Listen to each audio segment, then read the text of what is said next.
जय जय रघुवीर समर्थ। गणेश शारदा चैव सद्गुरु सज्जनस्तथा आराध्य दैवतं गुह्यं सर्वं मे रघुनंदनः। गणेश शारदा सद्गुरु संत सज्जन कुळेश्वरू सर्व ही माझा रघुवीरू सद्गुरु रूपे।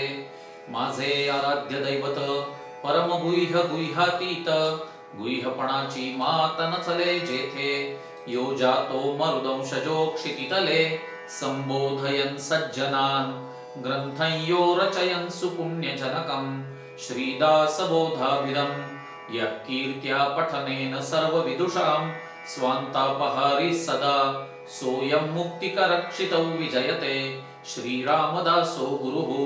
मला वाटते अंतरित्वा वसावे तुझ्या दासबोधासी त्वा बोध व्हावे अपत्या परी पाववी प्रेमग्रासा महाराजया सद्गुरु रामदासा ब्रह्मानंदं परमसुखदं केवलं ज्ञानमूर्तिं द्वन्द्वातीतं गगनसदृशं तत्त्वमस्याधिलक्ष्यम् एकं नित्यं विमलम् अचलं सर्वधी साक्षिभूतं भावातीतं त्रिगुणरहितं सद्गुरुं तन्नमामि। गुरुर्ब्रह्मा गुरुर्विष्णुः गुरुर्देवो महेश्वरः गुरुः साक्षात् परब्रह्म तस्मै श्री गुरवे नमः। अनेन प्रीयतां देवो भगवान् जानकीपतिः श्रीरामचन्द्रः पूर्वेषाम् अस्माकं कुलदैवतं श्रोता वक्ता श्रीराम समर्थ श्रीराम समर्थ श्रीराम समर्थ। जय जय रघुवीर समर्थ। श्रीराम। श्री समर्थ सेवा मंडळ सज्जनगड या संस्थेतर्फे सर्वांना प्रथम सादर प्रणाम, सगळ्यांना वंदन करतो।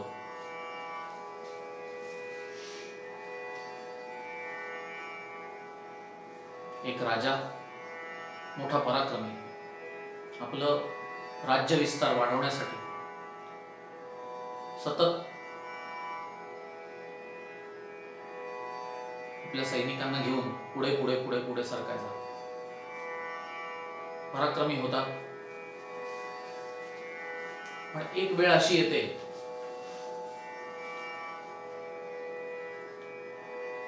की राजाला असं वाटायला लागतं की सैन्यामध्ये काहीतरी उलथापालथ चाललेली आहे। आपण तर त्यांना सगळं देतोय, ते जे जे मागतील जे जे त्या त्या काळानुरूप त्यांना आवश्यक आहे तेवढे सगळ्या वस्तू आपण त्यांना पुरवतोय, तरी सुद्धा काहीतरी उलथापालथ आहे, काहीतरी भानगड आहे। थोडंसं त्याला असं वाटायला लागतं, म्हणून तो आपल्या सगळ्या मंत्र्यांना बोलवतो राजदरबारामध्ये आणि त्याच्यावरती चर्चा चाललेली असते। आणि चर्चा चाललेली असतानाच त्याचे जे गुरु आहेत ते तिथे येतात, ज्याच्याकडनं त्या राजाने शिक्षण घेतलेलं असतं ज्यांच्याकडनं ते तिथे येतात। राजा नमस्कार करतो त्यांना। गुरु विचारतात काय चाललंय, कसं एवढ्या दरबारात एवढ्या सगळ्या मंत्र्यांना बोलावलंय वगैरे, ते सगळं विचारतात। राजा सांगतो की मला मनात ना असं वाटतंय की काहीतरी उलथापालथ चालू आहे सैन्यामध्ये। जेव्हा मी निघालो होतो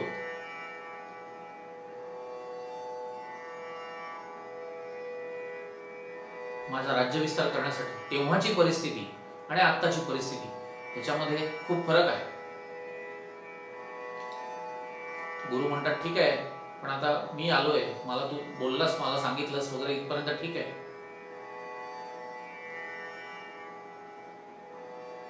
तर म्हणे मी एक पात्र आणलेलं आहे, या पात्रामध्ये तुझ्याकडे जेवढं धन असेल तेवढं तू देऊन टाक, म्हणजे मी तुला उपाय सांगतो। म्हणून ते पात्र पुढे करतात। राजा म्हणतो एवढंच ना, एवढंच पात्र आहे, मी आत्ता भरतो।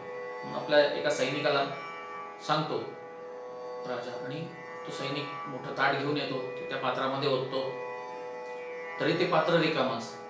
दुसरं ताट आणतो, तरी पात्र रिकामच. बराच वेळ असं होतं, त्याची जी खजिना जो असतो तो हळूहळू रिता व्हायला लागतो. मग राजाला लक्षात येतं, काय चालू काय आहे, ते पात्र भरत का नाही, दिसायला तर एवढंसं छोटं दिसतंय. म्हणून तो त्या गुरूंना शरण जातो आणि विचारतो, महाराज,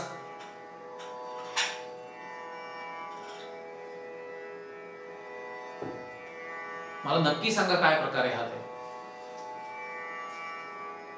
तेव्हा त्या राजाला ते गुरु उठवतात आणि म्हणतात, राजा, हे अपेक्षा पात्र आहे, हे कधीही न भरणार आहे. जशा तुझ्या अपेक्षा वाढत जातील तशा तुझ्या सैनिकांच्याही अपेक्षा वाढत जातील. म्हणून ही अनागोंदी म्हणा किंवा उलतापालट जी तुला जाणवते ती त्याच्यामुळे होते. अपेक्षा सतत वाढत वाढत त्याच्या कुठेतरी थांबावं. हा जेव्हा भाव मनामध्ये येईल आणि जे आहे ते व्यवस्थित सांभाळावं हे जेव्हा कळेल किंवा तुझ्याकडनं होईल ते, त्यावेळेला या सगळ्या गोष्टी थांबतील.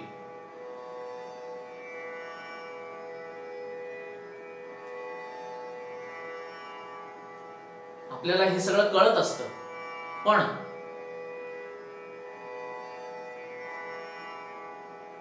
या गोष्टीतल्या तात्पर्याप्रमाणे आपल्याही अपेक्षा असतात. एक गोष्ट मिळाली की दुसरी गोष्ट मिळाली पाहिजे, दुसरी गोष्ट मिळाली की तिसरी गोष्ट कधीही समाधान त्यामुळे मिळत नाही. आणि ह्याच्यासाठीच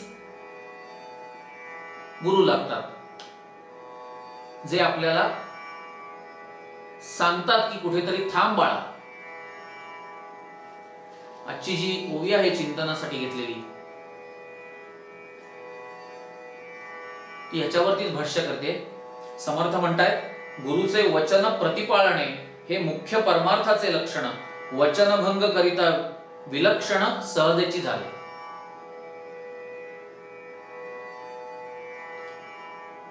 त्यांनी सांगितले ना,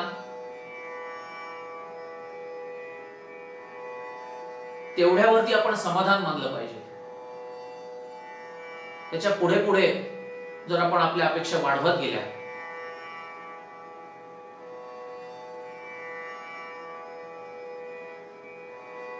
प्रगतीसाठी अपेक्षा अपेक्षित आहेतच, पण त्या योग्यरित्या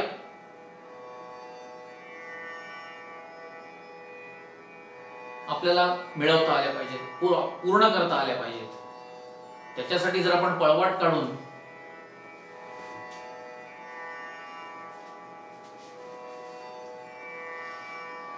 जर समजा काही आपल्या हातून अनर्थ घडला किंवा वाईट कृत्य घडलं, तर त्याचा जो ऍडव्हर्स इफेक्ट आहे, प्रतिसाद, तोही तितकाच अवनीतीला कारण ठरतो. म्हणून समर्थ म्हणतात, गुरुचे वचन प्रतिपाळणे हे मुख्य परमार्थाचे लक्षण, वचनभंग करिता विलक्षण सहजची झाले.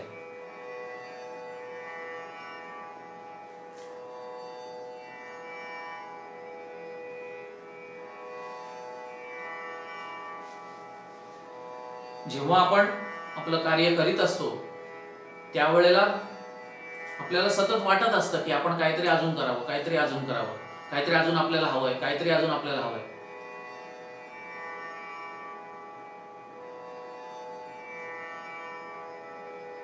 पण कुठे थांबावं हे माहित नसतं, किंवा आपण थांबत नाही माहिती असून सुद्धा डोळे झाक करतो.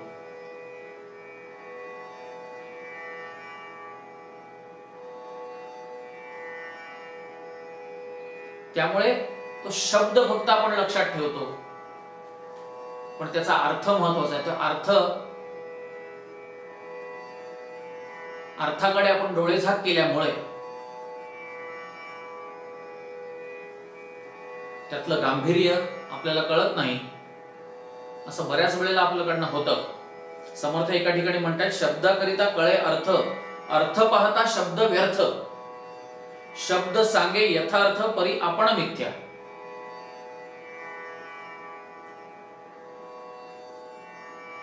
सद्गुरूंच्या शब्दाचं आपण पालन करायचंय, त्याचं चिंतन करून त्याचं जर समजा अर्थ आपल्याला कळला,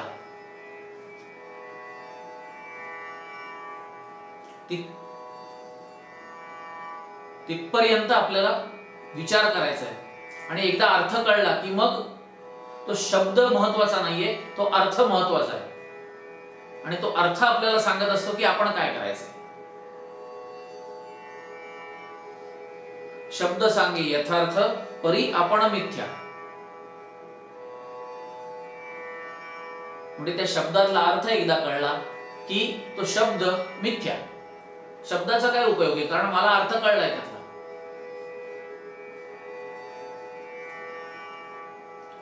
म्हणजे सारासार विचार करणं हा जो मुख्य मुद्दा आहे, किंवा विवेक, योग्य निवड प्रक्रिया ती झाली पाहिजे.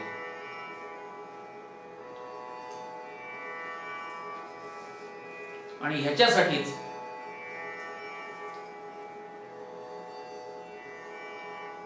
सतत सतत सतत गुरु सान्निध्य किंवा त्यांचं चिंतन,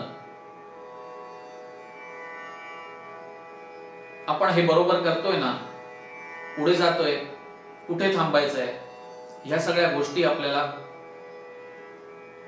जेव्हा आपल्या लक्षात येतील, त्याचा अर्थ आपल्या लक्षात येईल, त्यावेळेला आपण योग्य मार्गाकडे आहोत असं समजायला हरकत नाही. समर्थ एका ठिकाणी म्हणतायत, जाणत्याची संगती धरावी, जाणत्याची सेवा करावी, जाणत्याची सद्बुद्धी घ्यावी हळूहळू.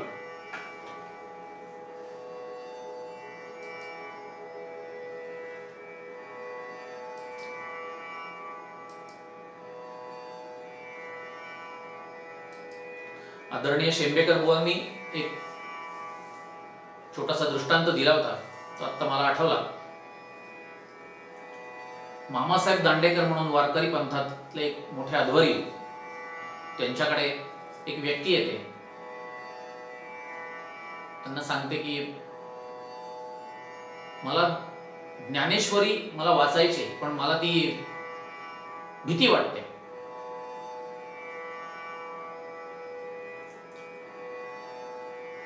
म्हणजे काही शब्द चुकले तर, त्याचा अर्थ कळला नाही तर मग नुसतं वाचून काय उपयोग. आणि म्हणून माझ्याकडे ज्ञानेश्वरीची पोथी आहे, पण मी ती नुसतीच ठेवलेली आहे, ते वाचलं नाही अजून. तुम्ही मला काही मार्गदर्शन करा.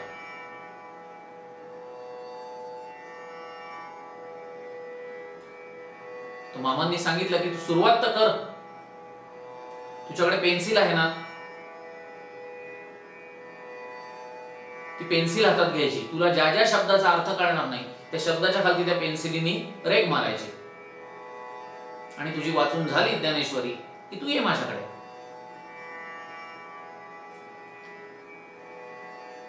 तो माणूस जातो, काही दिवसांनी परत येतो. मामा ते ज्ञानेश्वरी बघतात, बऱ्याच पेन्सिलीच्या खुणा असतात. परत बंद करतात. त्याला सांगतात की एक काम कर, आता हे घे आणि परत जा.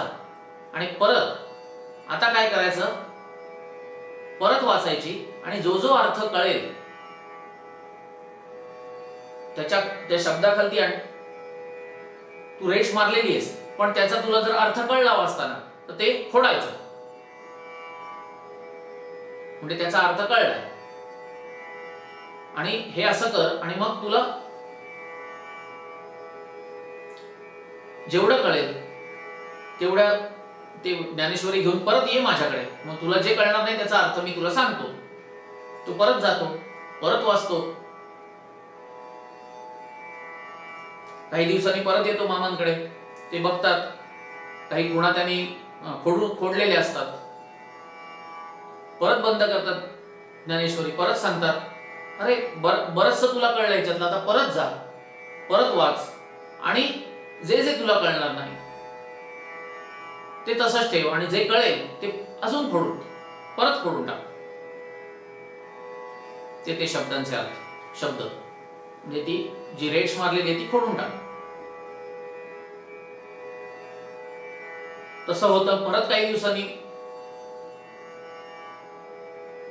मामांकडे येतात. तो व्यक्ती ते परत मामा बघतात.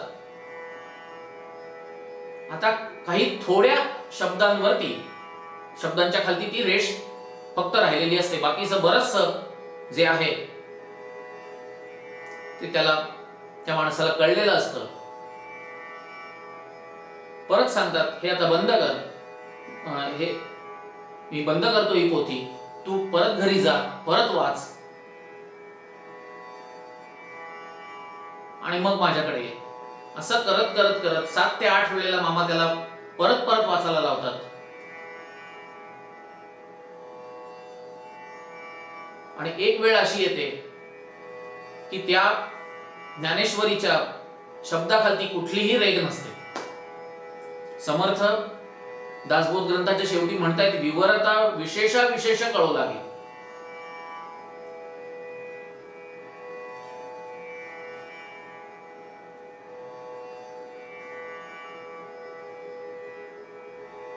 हे कशामुळे त्या माणसाला साध्य झालं? जेवढ्या वेळा मामांनी सांगितलं तेवढ्या वेळेला त्यांनी ते वाचलं, मन लावून वाचलं. हे जर त्यांनी तिथेच अर्धवट सोडून दिलं असतं तर नसतं कळलं त्यांना. बरं, ह्याच्यामध्ये मामांचं काही नुकसान होतं का, गुरुचं काही नुकसान होतं का? नाही, त्या माणसाचं नुकसान झालं असतं.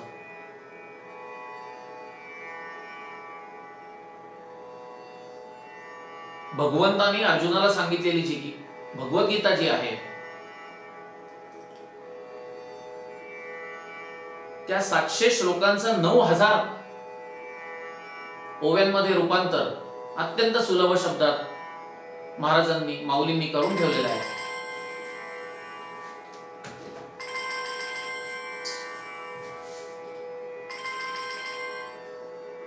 या गोष्टीचं तात्पर्य असं की गुरुचे वचन प्रतिपाळणे हे मुख्य परमार्थाचे लक्षण. जर त्यांनी सांगितलेलं तुम्हाला सुरुवातीला कळलं नाही तरी त्याचा पाठपुरावा जर तुम्ही केला तर हळूहळू त्याचा अर्थ आपल्याला कळायला लागतो.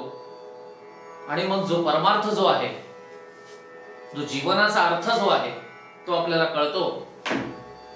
त्यामुळे वचनभंग करिता विलक्षण सद. वचनभंग आपण त्यांचा करायचा नाही, जे सांगितलंय ते करायचं.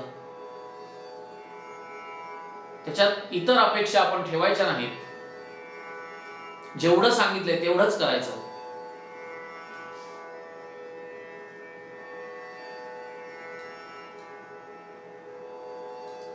म्हणजे मग जीवनात समाधान जे आहे ते आपण मिळवू शकू. कारण समर्थांनी मगाशी सांगितल्याप्रमाणे ओळीमध्ये सांगितलेलंच आहे की जाणं त्याची संगती धरावी, जाणं त्याची सेवा करावी, जाणं त्याची सद्बुद्धी घ्यावी. हळूहळू हळूहळू आपलं हे असं करत करत आपण वरवर चढत गेलो की हळूहळू उत्कर्ष होतो. कारण त्यांना बरोबर माहिती असतं कुठल्या काळामध्ये कुठली गोष्ट करायला पाहिजे. त्याच्या पुढची पायरी आली की कुठली गोष्ट त्यांना आपल्याला हवी असते ते त्यांना बरोबर कळत असतं गुरूंना. त्यामुळे ते सांगतील तसंच किंवा ते मार्गदर्शन करतील तसं आपण वागलं पाहिजे.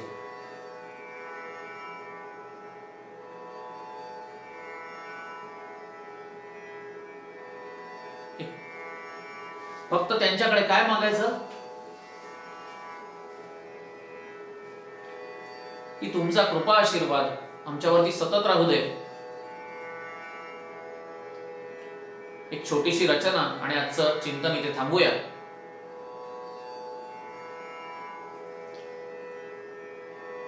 गुरुकडे, सद्गुरूकडे, ईश्वराकडे काय मागायचं? तत्व सगळं एकच आहे. त्यामुळे त्यांच्याकडे काय मागायचं पाहूया. भाग्यविधाता तूच आमचा, यशस्वीतेचे आम्हा वरदान दे. रक्षण करण्यास स्वधर्माचे मनगटात आमच्या शक्ती दे.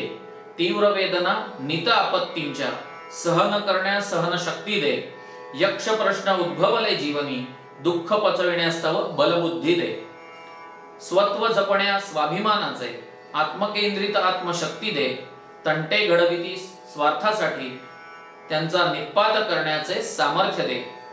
त्रस्त जीवनी आनंद फुलण्या सुख समृद्धीचे आयुष्य दे, तारतम्य कळाया व्यवहाराचे, शांत उदात्त मनबुद्धी दे.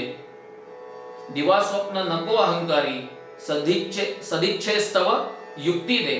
वज्राघात होती रोज जीवनी, लढण्याची आम्हा ताकद दे. सकल जनांचा उद्धार करुनी, अंती तव चरणी मुक्ती दे. अंती तव चरणी मुक्ती दे. आत्ताची परिस्थिती अशीच आहे.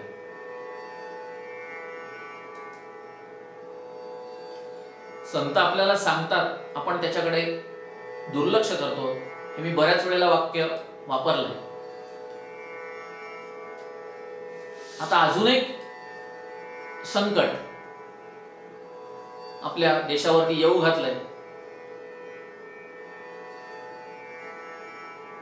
चायना आणि भारताचा जे युद्ध प्रारंभ झालाय, युद्ध सदृश परिस्थिती, ते एक संकट येऊ घातलंय. आणि ह्याच्यामध्ये आपण काय करायला हवं, आपलं बोलणं कसं असावं, आपलं वागणं कसं असावं. कोरोनाची भीती अजून आहेच, तिथेही आपण काळजी काय घ्यावी, हे सगळं आपण मनामध्ये आपल्या पक्क ठरवलं पाहिजे. त्याच्यासाठी हे संतांचे विचार आपण अभ्यासले पाहिजेत.